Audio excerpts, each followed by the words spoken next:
Alam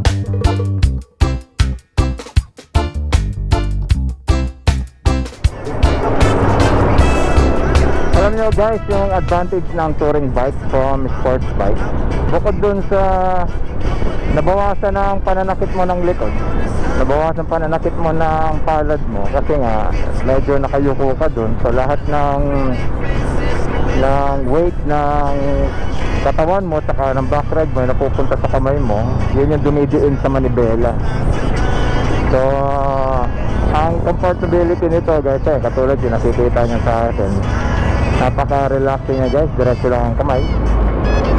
Tapos ang maneuvering niya guys, o yung pag-handle ng steering guys, napakagaan. Especially kapag nagbabanking ka, ang ano niya, napaka swabe. Swabe lang ng mga kiling-kiling lang na banking kasi medyo madali lang siyang yung steering niya. Kaya mag-e-enjoy kayo when cornering. Lalo na sa mga yung mga kurbada,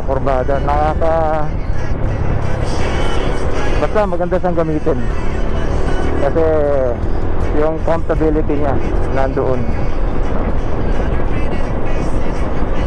Kaya medyo marami na rin na-inspire sa atin na gumamit ng or mag-convert ng touring bike.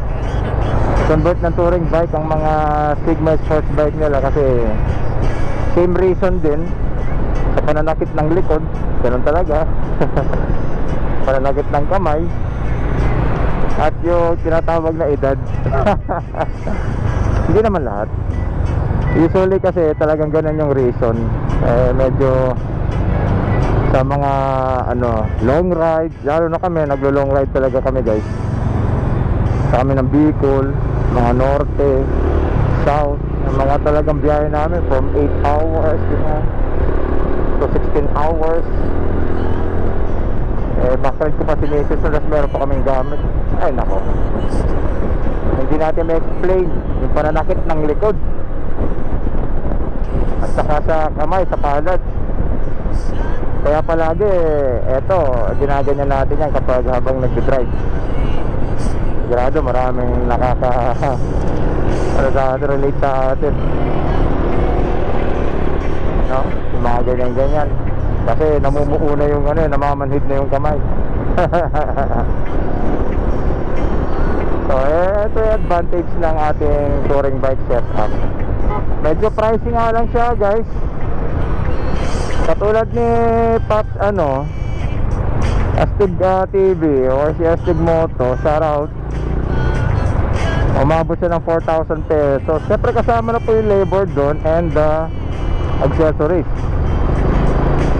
Pero hindi mababayaran po guys ng ng any amount ang ating kaligayahan, sabi nga kasi iba po talaga yung dating niya kapag na-set up po na siya ng touring bike. Try nyo lang po tanungin yung mga nag-set up na po ng Sigma 250cc into touring bike. Halos lahat po sila na-satisfied talaga, very satisfied sa ating touring bike concept. Kaya ako naman nagpapasalamat kasi marami tayong natulungan, na-inspired sa ating first ever setup.